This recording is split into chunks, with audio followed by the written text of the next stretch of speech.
Śrī Gurubhyo Namaha Harihi Om.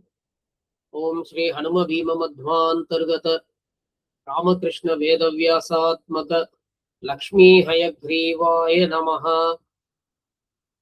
Namaskara of Srinivasan Pranesh to all Sajjanas. We are going through a series of discourses under the title Vedās and Unbiased View, and we are into the 25th episode now. Before proceeding into this episode, let us have a quick recap of certain things we discussed so far. And my apologies for a 2 weeks gap. I was unable to post the video due to various reasons. As there was a long gap, I think it is better we quickly recap a few things before we get into the core topic of today. So the first and foremost thing is, if the sattvic souls have to attain liberation, then knowing God correctly in a right way is the necessity. How can God be known? The human knowledge is very limited to the senses. God is beyond senses. He has got abhyakta svabhava. So he hides himself from our senses. Our senses cannot grasp him. And no soul can see him unless he himself reveals him to the souls. So we went through the three instruments of knowledge, that is pratyaksha or direct perception, sensual perception, anumana or inference, and agama or the defectless words. That means the scriptures, primarily the Vedas. As the human ability is limited to the senses, I mean independent of Vedas, the human knowledge is limited to their senses. In that case, God cannot be known via perception or inference.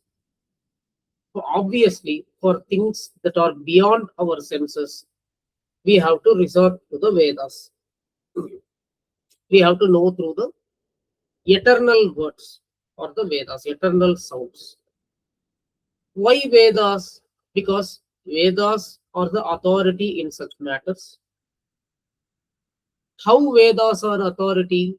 Because in the authored works, the defects of the author is well known. Humans have got defects like bias, nescience, cruelty, anger, and so many things. Humans have got lot of defects. That is very well seen in our perception. That is our own experience. In this case, the human authored works cannot become the basis for things that are beyond our senses, because the human knowledge is limited to senses. Vedas are the authority for the things beyond our senses. I mean, in the matters like God, because Vedas are authorless, they are eternal, and hence there is no possibility of defects in the Vedas. I mean the defects of the author.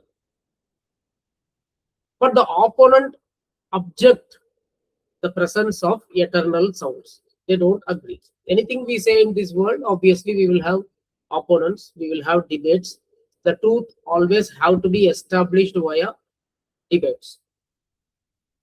So now, while we speak about the religions, so there are certain religions which believe in Vedas. There are religions which do not believe in Vedas. And even among the religions that believe in Vedas, there are some religions that do not believe in God. So, time being, let us park the concept of God aside. So, we have to discuss based on something that is agreed in common by all religions.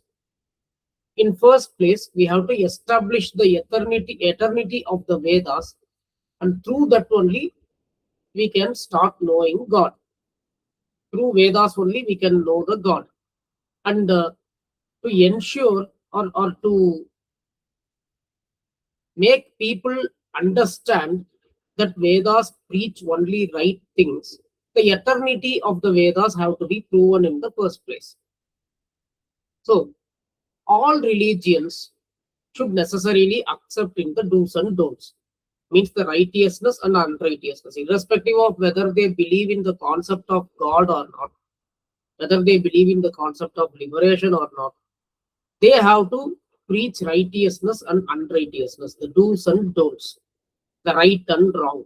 That is the very basic purpose, very basic attribute of a religion, without which some belief cannot be called religion at all. Now, this righteousness and unrighteousness, the dharma and adharma, they are also not perceived. They are also beyond the human senses, but they do exist. All religions agree in this. So in this case, what is the basis for this dharma and adharma? That is where the debate started. And Charuvaka, the materialists, they said dharma and adharma cannot be perceived, and they believe only in perception. They don't believe in inference or scriptures. So they said they don't believe in dharma, adharma. If that is the case, then we said that will result only in mutual crimes in the society, because some belief that don't even believe in dharma and adharma, the right and wrong, cannot be called a religion at all. It will not do any good to the society, because if you remove the right and wrong, then people can do anything as they wish. Even the preacher may be attacked when he preaches such a belief. His wealth may be taken away. Right, anything can happen. So we said Charuvaka principles will lead to mutual crimes in the society. And the Charuvaka principles were also examined from various perspectives, various angles, and it was proven that the Charuvaka beliefs are useless and will not do any good to the society. Next comes Buddhism, Jainism, and such religions which do not believe in Vedas, but they still claim they are religion because they believe in dharma and adharma. They preach right and wrong. They preach do's and don'ts. They preach righteousness, unrighteousness. So they claim they are very well a religion. But they don't accept in eternal words or the Vedas as the basis for this dharma and adharma. They say their preceptors, starting from Buddha or Jain preceptors in case of Jainism, so they are the basis for the righteousness and the unrighteousness, and they don't trust in something called the eternal words. So we said human knowledge is very limited to the senses, and independent of the Vedas, humans cannot give the righteousness and unrighteousness, because it cannot be perceived. It will not come to the knowledge of humans without Vedas. If somebody has to give righteousness and unrighteousness, somebody has to perceive it, then such an entity should be omniscient. So humans have got defects like bias, nescience, cruelty, anger. They are very emotional. So there are a lot of defects in the humans. So human words, authored words, cannot become the basis for dharma and adharma. That is what we said. And in case the opponent says our preceptor is omniscient and hence he is capable of providing the righteousness and unrighteousness, then we question how. Because omniscience cannot be proved in the humans. On contrary, nescience is only seen in our experience. So if somebody named A have to be omniscient, then somebody else should certify that A is omniscient. A himself cannot say I am omniscient. That will not be accepted by the world. So there has to be somebody named B who will certify A as omniscient, right? In that case, how is B omniscient? they cannot mutually say each other as omniscient. A cannot say B, if A comes and says B is omniscient and B says A is omniscient, then that cannot be accepted again, because there is a contradiction mutually. So when B has to be proven omniscient, there has to be somebody named C who should also be omniscient to certify that B is omniscient. Similarly, C can be certified as omniscient only if there is a person named D who is also omniscient. And this results in the endless regression and nothing can be proven. And on the contrary, it is our own experience that the humans have got nescience and all kinds of defects. Hence, the human words cannot become the basis for dharma adharma. So, if a religion does not agree to eternal words which are unauthored and defect free, then the dharma adharma or the righteousness and unrighteousness preached by a religion cannot be proven or established. So, this way, the religions were pushed to accept the eternal words as the basis for dharma adharma, failing on which the dharma adharma preached by the religion will also miserably fail. And what is the problem in accepting the eternity? The Buddhists who object the eternity of the words themselves say that the space is eternal. So they have accepted eternity. The science has accepted eternity. We have seen the law of conservation of mass, law of conservation of energy, which are all the philosophical statements, and it is not scientific. Those have been adopted by the science. And unfortunately, the Western scientists have taken credit for it. But the eternity was first and foremost spoken by the Vedās, and that is the place from where the eternity has been adopted by the Western scientists. So, science very well accepts eternity, law of conservation of energy, law of conservation of mass. So, Buddhism accepts eternity, science accepts eternity, but when it comes to the sound, which is the attribute of the space, that is the words, the Vedās. So why there is an objection? Why there is an imagination that an author should be there and there cannot be authorless words? Why such an imagination? Why such an objection? Only in case of the Vedās. So now the opponent asked to prove, because they were pushed to a situation to accept eternal words, failing on which they miserably fail. So now they have to accept the eternal words. So they say, okay, let eternal words even be possible as you say, but how will you be certain about it? How you will prove that? There is a question from opponents. So if there is such a question, then we say that popular things need not be proven. I also gave an example, a materialistic example to understand this. If I ask some person to sit on a chair, nobody asks me in return, first prove that this is a chair, then I will sit. A chair is popularly known as chair by all. So if something is popular and it is well known already, then it is an obvious thing, and such obvious things need not be proven. And author of an Veda is just imagination of the opponent, and it need not be necessarily authored. And this is where we stopped. And now let us continue into the part 25. So there is no author for Vedas, and all the saints, there are thousands of saints who gave us the Vedas, and all the saints in one voice, they say that those Vedas were not authored by them, but those were heard by them. So when they were in the deep meditation status, so they heard that, and we will be discussing about this in detail in the subsequent sessions, episodes. As of now, all saints who have given the Vedas say they are not the author of the Vedas, and those were just heard by them and given to this world. They are called Antradrishta. They are not the authors of the Vedas. In this case, to imagine an author, the opponent imagining an author is really unnecessary, and that is what is debated here.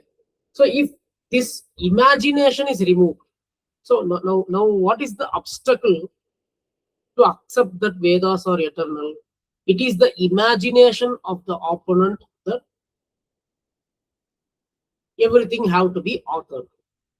So if this imagination is removed from the mind of the opponent, then there is no obstacle, there is no problem in accepting that Vedas are eternal.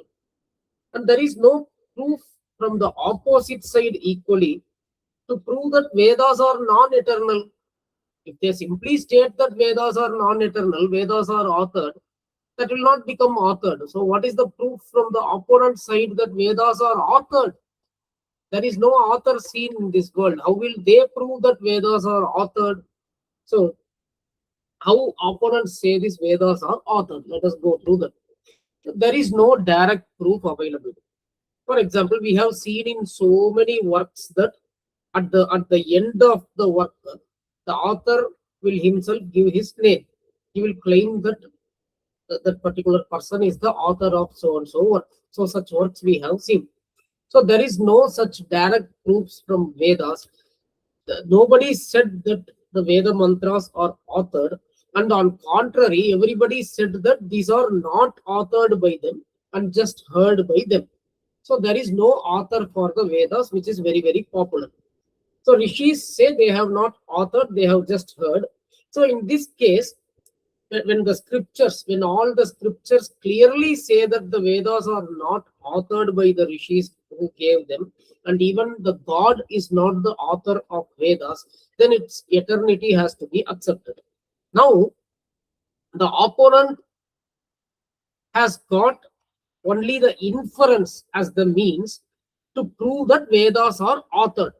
So we have to always keep the goal of the opponent and the Siddhantin in the mind. The Siddhantin, the Madhva Siddhanta says Vedas are unauthored. They are eternal. The opponent is trying to prove that Vedas are authored and it is non-eternal. So this always have to be kept in mind. So now the opponent tries to construct an inference. So how is the inference constructed? The opponent says, Vimatam Veda Vakyam Sakartrukam Vakyatvat Laukika Vakyavat.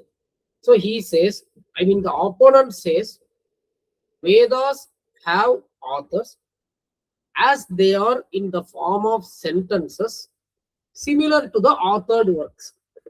So if we see authored works, take any authored work, like for example, Kumara Sambhava or any authored work. So those are made of sentences. So the opponent is inferring, is doing anumana that Vedas should also have author like the worldly works that are authored, because Vedas are made of sentences. He says in the worldly works, those are made of sentences. Similarly, Vedas are made of sentences. Hence, Vedas should have an author. So this is how the opponent constructs the inference and try to prove that the Vedas are authored. So this is not a right inference. It is just an imagination. So how do we prove that? So we already discussed enough about the inference, how the inference is constructed, what is meant by vyapti. So how inference should be. All those we already discussed in the previous episodes, which is from the epistemology subject that laid the foundation for further discussions. So if somebody has got any doubt, you can go back to the inference sections and listen to that to understand better about the inference. So we took an example, that is the smoke and fire. In a distant hill, on a distant hill, somebody sees a smoke and they say there is fire on the hill. This is the inference. And we said that needs to be given a reference from the previous experience through the perception. So how do they say? In kitchen, I have seen the smoke where there is fire. So in a burial ground, I have seen smoke where the dead bodies are fired. And in the fire rituals, we see smoke where there is fire. So there has to be an invariable relationship between the two things here, the smoke and the fire, in such a way that the smoke cannot exist without fire. So this is the invariable connection, the relationship between the smoke and fire, which helps us to infer that there is fire on the distant hill, though the fire is not clearly visible to our eyes. So now what is to be proven? There is fire on the mountain. So how do we prove that there is fire on the mountain? Because the fire is not seen. Then we say there is smoke which is seen. So what? What if there is smoke? How does that prove the fire? Then we say there is an invariable connection between the smoke and fire, where the smoke cannot exist without fire. And hence, just on seeing the smoke, we say that there is fire. Then the question may be, how did you come to know this? So we have to provide references. We have to provide the examples. We have to say, in the kitchen, similar to the kitchen. So that means in the kitchen, we have seen smoke where there is fire. And that is the repeated experience everywhere. And there is an absence of contradicting experience. And there is no third party involvement between the connection in the smoke and the fire. And this proves that wherever there is smoke, there is fire. That is the inference. So like this only, on seeing the fire, on seeing the smoke on the distant mountain, we say there is fire.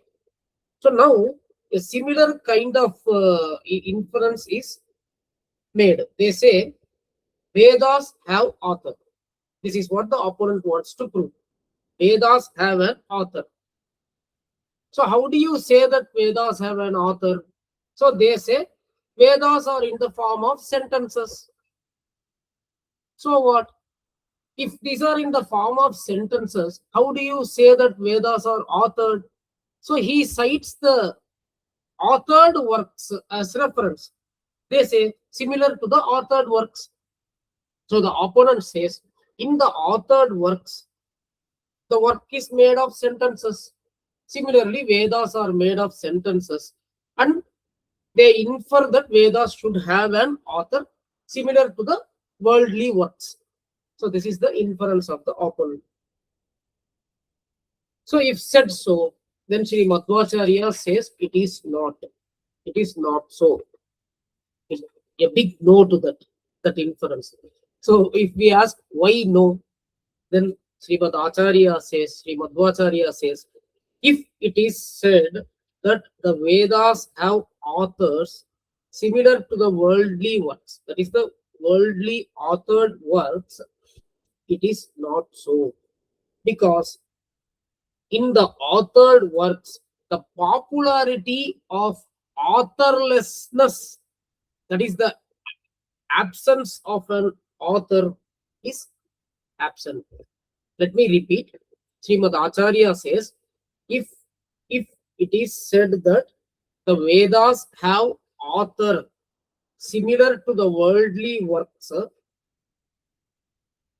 because it is made of sentences, that we have to understand, because it is made of sentences, then it is not so. Because in authored works, the popularity of authorlessness is absent.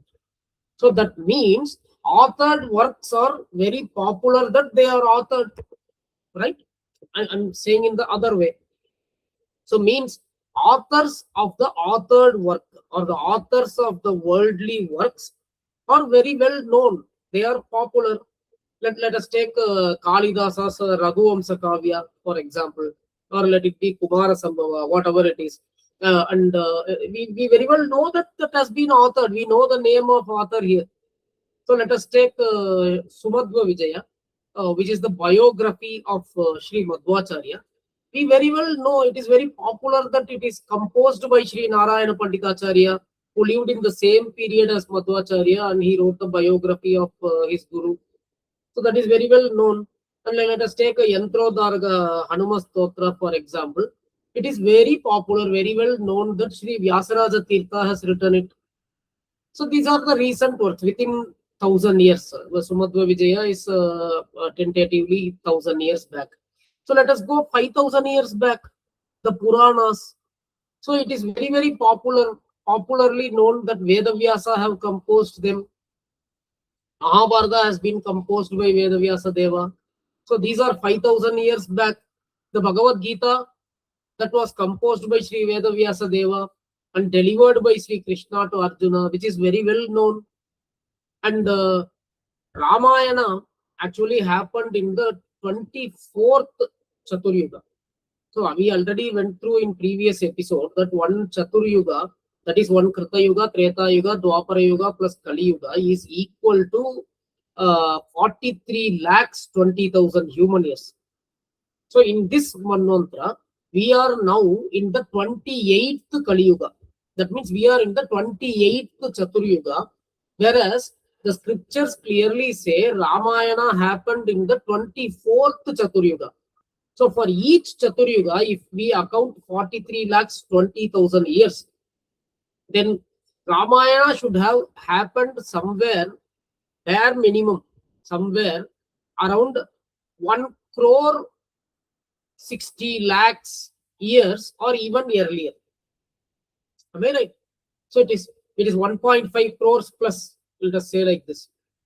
So that time Ramayana happened and Valmiki composed Ramayana. Okay, let it be that Chaturmukha Brahma gave Divya Drishti to Valmiki Maharishi. So he was able to see everything through his divine eyes. And Narada Maharishi also preached him about Rama.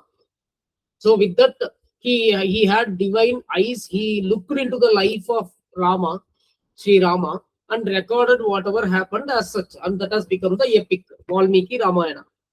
Though it happened 1.5 crore years plus before that, even today, if somebody asks who wrote Valmiki Ramayana, who composed Valmiki Ramayana, we say Valmiki.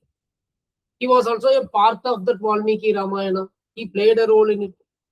So, to whatever extent a scripture is old, even it is 1.5 crore years and above, from here, even if it is earlier to 1.5 plus crores years, still, if the work is authored, then the name of author is popularly known and it is believed by the people. So, authored works have authors, which is very, very popular. So, for all authored works, the author is known. So, Śrī Madhvācārya says the absence of author is not popular for these worldly works. Right. So now let us go back to what Śrī Madhvācārya said and we can understand this. So if it is said that Vedas have authors similar to worldly works, it is not so, because in the case of authored works, the popularity of authorlessness is absent. That means it is well known that they are authored. The popularity is that the authored works have author, and that the name of the author is well known. Whereas for the Vedas, the authorlessness, the eternity is popular, hence they are not authored. So the point made here is, if some work has been authored, then the name of the author would have been known, whatever old the work is. If that has been authored, we will certainly know the name of the author. And that is how every authored work is seen in this world. We know the authors, name of the authors who composed that. Now, it is because the authors are popular for the authored works, we say they are authored. Similarly, for Vedas, the authorlessness is popular and hence Vedas does not have an author. In this way, the inference of the opponent is proven totally wrong. In the same smoke and fire example, how do we prove that the inference is right? If we say the mountain has fire because the smoke is seen, It is because of the invariable connection between the smoke and fire in such a way that smoke can never exist without fire. Based on such a connection, we say that the fire exists on the mountain just by seeing the smoke, though the fire is not directly visible to us. Now, if we infer in a way, if we say the mountain has got fire because there is a group of trees, a cluster of trees on the mountain, then is it the right inference? Is there any invariable connection between the trees and the fire? No, right? So, of course, we can burn trees. We can burn the wooden logs. There is no doubt about that. But we cannot say wherever the trees are present, their fire has to be present essentially, as in the case of smoke. As in the case of smoke, what did we do?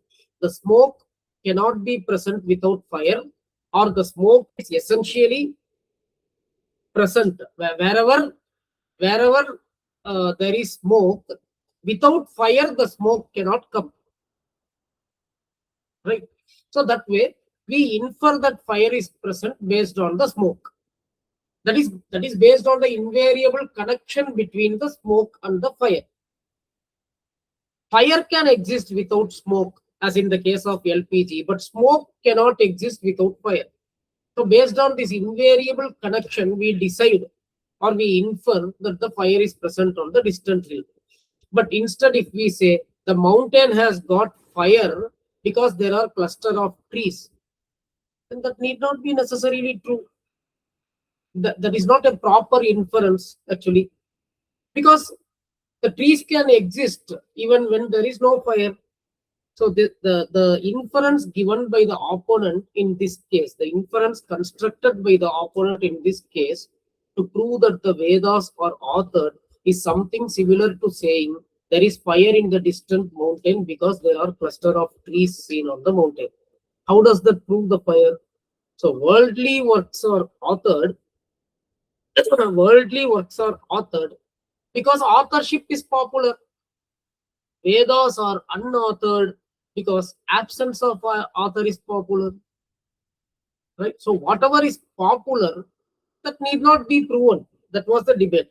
So worldly works are authored, an author is popular there, and hence they are authored. Vedas are unauthored because there is no author. The absence of author is popular here. On the contrary, it is not only simply the absence of author. On the contrary, it is also popular that Vedas are unauthored or they are eternal. So the side that has taken the philosophy that has taken the side of eternity of the Vedas is very, very strong in this case, and hence the inference of opponent is broken and it is proven wrong. So that there is no mandate that if something is made of a sentence, then that have to be authored. Such an inference is not right, and the inference is broken. So again, it is proven that something need not be proven when they are popular and they are already obvious.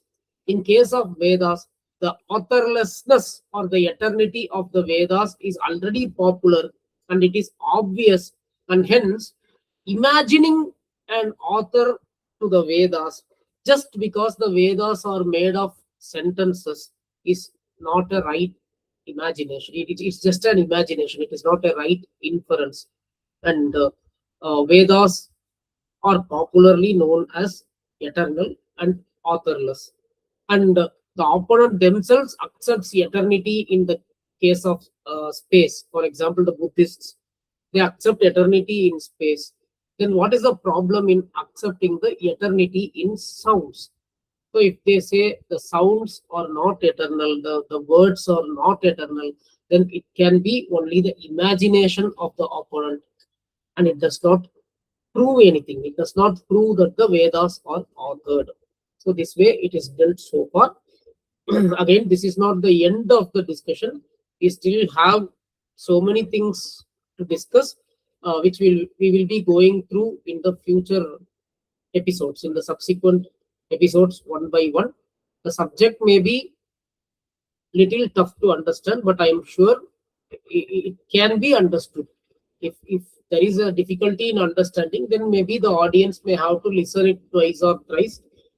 But if you are passionate about knowing the subject, knowing the philosophy and the philosophical debates, I am sure it is really understandable, and that there is nothing difficult in this. Just a thing, just we may have to listen it again and again. So with this, let me conclude this episode. I will see you again in episode number 26. Thank you. Sarvam Shri Krishna Arpanamastu.